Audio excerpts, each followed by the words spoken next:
Hello students, class 12 physics chapter 1 में आप सभी का बहुत बहुत स्वागत है। फ्रेंड्स, हमने जो है अपनी पिछली वीडियो में कूलाम्स के नियम को समझा था, बिंदु आवेश के कॉन्सेप्ट को समझा था। ठीक है, कूलाम्स के नियम में हमने एक मोस्ट इम्पॉर्टेंट फोर्स का फार्मूला देखा था कि वो जो फार्मूला होता है वो F इज इक्वल्स होता है 1/4πε0 into Q1 Q2 upon are square. ठीक है, इसको हमने देखा था कि यहाँ पर Q1 और Q2 कोई दो आवेश होता है, बिंदु आवेश होते हैं, और R जो है वो इन दोनों आवेशों के बीच की दूरी होती है।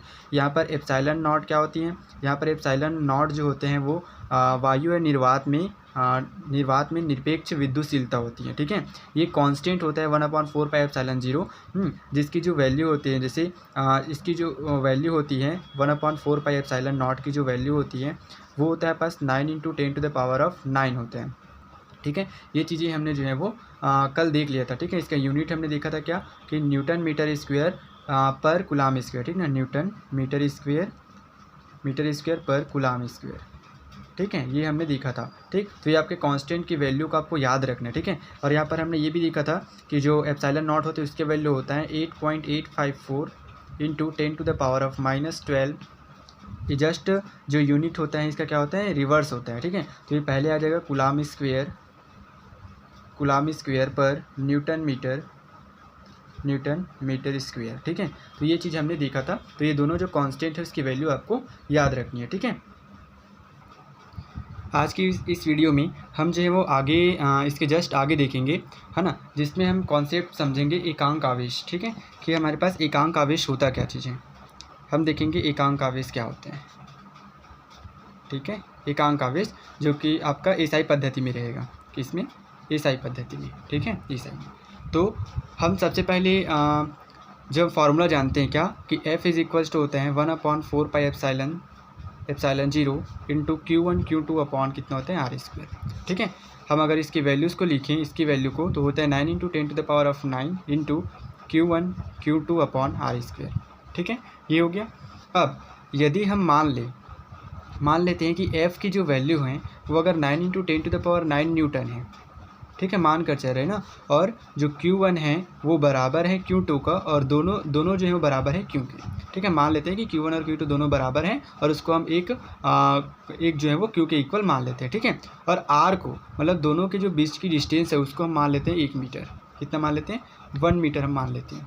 क्लियर, तब की कंडीशन में क्या होगा, इस सब जो क्वांटिटी उसको सब हम क्या करते हैं, इस वाले इक्वेशन में रखते हैं। तो F की जगह हम क्या लिखेंगे, 9 × 10⁹ इक्वल्स टू, ये है आपके पास 9 × 10⁹ इंटू Q1 और Q2 को हमने किसके इक्वल माना है, Q। तो हम Q की जगह, Q1 की जगह भी क्या लिख सकते हैं, Q लिख सकते हैं, डॉट इस Q2 की जगह भी हम क्या लिख सकते हैं, Q लिख सकते हैं, अपॉन कितना हो जाएगा, क्योंकि हमने R को 1 माना है तो 1 स्क्वायर। ठीक है, तो यहाँ से आपके पास हो जाएगा 9 × 10⁹ is equals to the 9 × 10⁹ into, यहाँ पर हो जाएगा ये Q स्क्वायर और अपॉन में 1। ठीक है, तो 1 को नहीं लिखेंगे, और इधर से आपका ये वाला टर्म और ये वाला टर्म दोनों एक दूसरे से क्या होगा, कैंसिल हो जाएगा। तो हमारे पास ये मिलेगा, इधर आपके पास क्या चीज़ है, Q स्क्वायर है, इज इक्वल्स टू, इधर आपके पास क्या बचा, 1 ना, मतलब हम इसको लिख सकते हैं Q is equal to the +-1।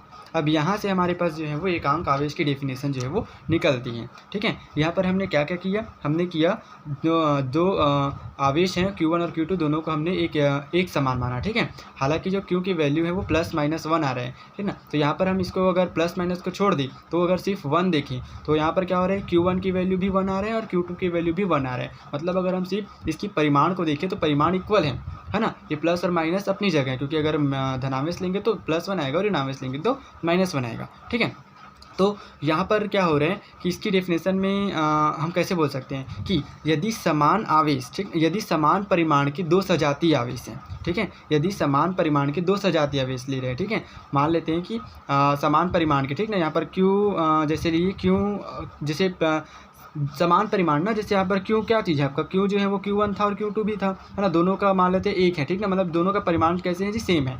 ये निगेटिव और प्लस वाले को जो आप भूल जाओ अभी। ठीक ना, परिमाण बस को देखना है, मतलब आपको सिर्फ नंबर बस को देखना है। ठीक है, +- को नहीं देखना है। तो अगर दो समान परिमाण के दो सजातीय आवेश को वायु या निर्वात में 1 मीटर की दूरी पर रखने पर एक दूसरे को यदि वो 9 × 10⁻9 न्यूटन बल से प्रतिकर्षित करते हैं, तो हम उस मतलब प्रत्येक आवेश को हम क्या बोलेंगे जी, एकांक आवेश कहते हैं। ठीक है, फिर से यदि दो समान परिमाण के, मान लेते हैं Q1 और Q2 क्या चीज़ है, दो समान परिमाण के आवेश है ना, सजातीय आवेश है, मतलब अगर ये प्लस है तो ये भी प्लस रहेगा, अगर ये माइनस है तो ये भी माइनस रहेगा, तभी तो दोनों एक दूसरे को प्रतिकर्षित करेगा। ठीक है, तो दो समान परिमाण के मान लेते हैं क्या चीज़ है, आवेश है Q1 और Q2, जो कि एक दूसरे से कितने मीटर की दूरी पर उपस्थित हैं, दोनों जो है 1 मीटर की दूरी पर उपस्थित है ना। तो यदि ये दोनों जो है एक दूसरे को 9 × 10⁻⁹ न्यूटन बल से क्या करते हैं जी, प्रतिकर्षित करते हैं, क्योंकि हमने यहाँ पर F की वैल्यू क्या मानकर चला, इतना मानकर चले हैं, तभी तो हमें Q की वैल्यू क्या मिला, 1 मिला। ठीक ना, तो एकांक मतलब होता है एक, ठीक ना, वही समझना है। तो अगर दोनों एक दूसरे को 9 × 10⁻⁹ न्यूटन बल से प्रतिकर्षित करते हैं, तब हम जो दोनों आवेश को, ये वाले आवेश और ये वाले आवेश, दोनों आवेश को हम क्या बोलेंगे, प्रत्येक आवेश को एकांक आवेश कहते हैं। क्लियर, तो यहाँ पर हम चलो डेफिनेशन को लिख लेते हैं एकांक आवेश की, कि यदि समान परिमाण की दो सजातीय आवेश वायु या निर्वात में 1 मीटर की दूरी पर स्थित होने पर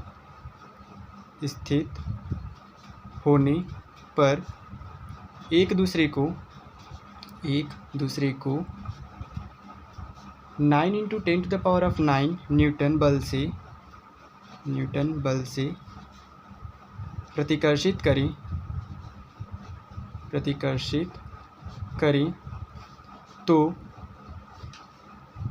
तो प्रत्येक आवेश को एकांक आवेश कहते हैं। यूनिट चार्ज एकांक आवेश कहते हैं। ये डेफिनेशन आपको याद रखना, क्योंकि 1 नंबर के मार्क्स में जो है वो यहाँ पर डेफिनेशन पूछता है कि एकांक आवेश क्या होता है। ठीक है, हाँ, आवेश की जो मात्रक है हमने देख लिया था कि आवेश का मात्रक क्या होता है, कूलाम होता है। ठीक है, और इसे हम C से रिप्रेजेंट करते हैं। और ये याद रखना कि जो कूलाम होता है ना, ये कूलाम जो आवेश की मात्रक होते हैं, ये कूलाम जो होता है बस आवेश का क्या चीज़ है, सबसे बड़ा मात्रक होता है ना, आवेश का क्या होता है, सबसे बड़ा मात्रक होता है, और इसको हम C से रिप्रेजेंट करते हैं। क्लियर हो गया, ठीक है ना। अब ये कि ये भी याद रखना, कूलाम सबसे क्या हो जाएगा, बड़ा मात्रक होता है, और हम इसको ऐसे भी लिख, अगर छोटा मात्रक में इसको लिखना चाहे तो 1 माइक्रो कूलाम इज इक्वल्स होते हैं 1 micro coulomb is equal to होता है 10⁻⁻6 कूलाम। ठीक है, कूलाम ये होता है। ठीक है, 1 माइक्रो कूलाम इज इक्वल कितना होता है, 10⁻⁻6 कूलाम होता है। रिलेशन आपको याद रखना है। माइक्रो बोला मतलब क्या चीज़ होता है आपका, 10⁻�6 होगा। ठीक है, मिली अगर बोला रहता है तो 10⁻³ होता है। ठीक है, तो माइक्रो कूलाम का याद रखना 10⁻6 कूलाम होते हैं। क्लियर हो गई बात यहाँ तक, ठीक है। चलिए अब हम जो है वो नेक्स्ट देखेंगे, है ना। तो अभी एकांक आवेश के कॉन्सेप्ट सामने आ गया। अब हम देखेंगे कूलाम की नियम की क्या क्या सीमाएं हैं, फिर हम देखेंगे कि कूलाम के नियम की क्या महत्व है। ठीक है, चलिए तो कूलाम के नियम की क्या क्या सीमाएं थी। तो सबसे पहले हम जो है वो कूलाम के नियम की डेफिनेशन को देख लेते हैं। क्या होता है कि यदि दो बिंदु आवेशों के मध्य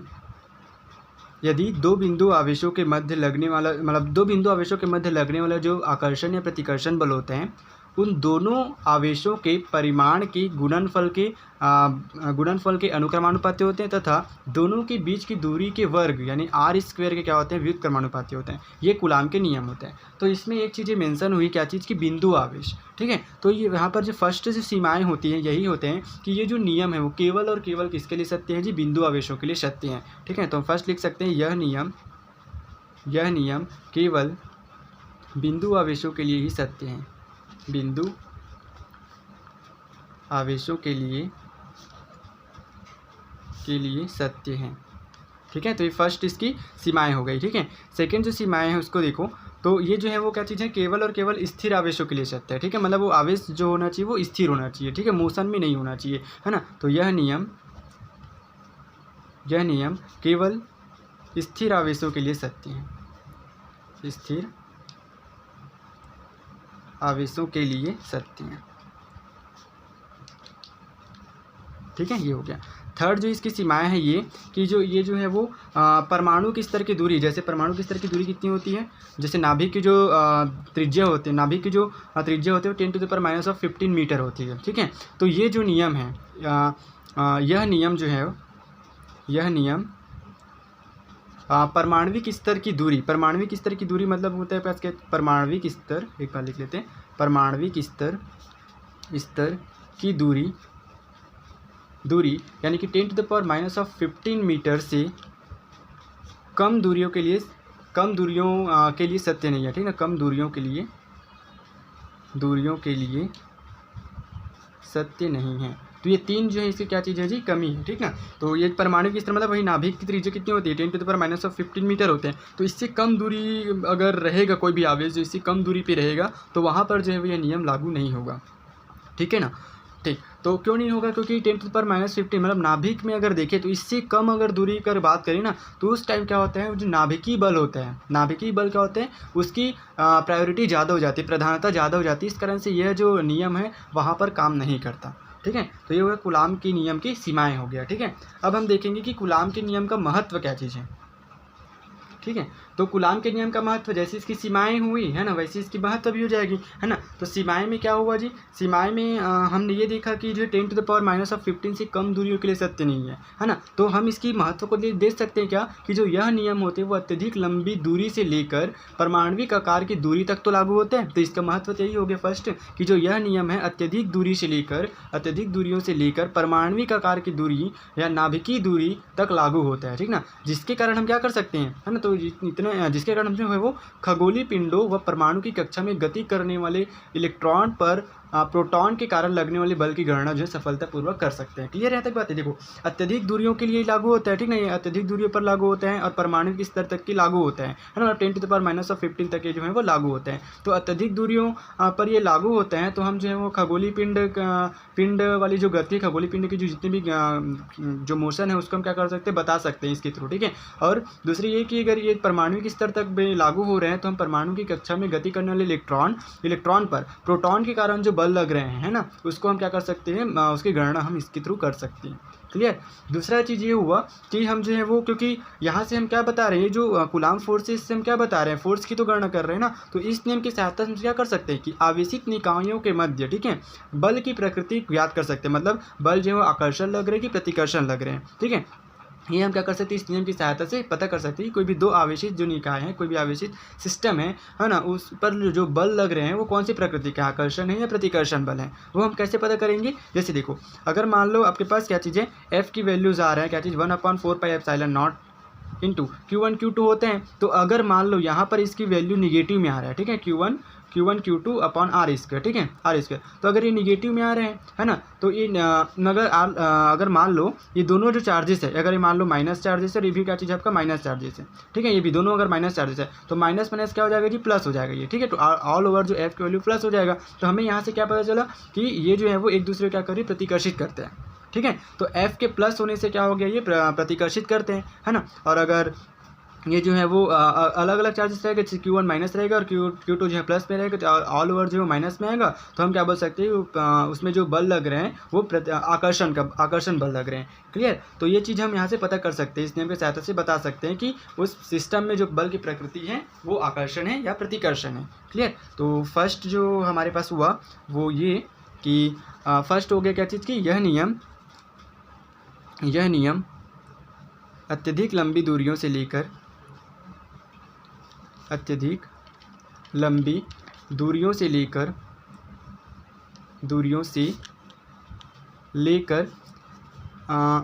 नाभिक दूरियों तक लागू होता है, ठीक है। नाभिक दूरियों मतलब 10⁻⁻15 मीटर तक लागू होता है। ओके। दोनों जो महत्व है उसको मैंने यहाँ पर लिख दिए हैं, तो आप लोग इसको देख सकते हैं, ठीक है ना। तो हमने क्या क्या देखा, एकांक आवेश क्या चीज़ होते हैं और कूलाम के नियम का महत्व हमने यहाँ पर देखा, कूलाम के नियम की सीमाएं देखा, ठीक है।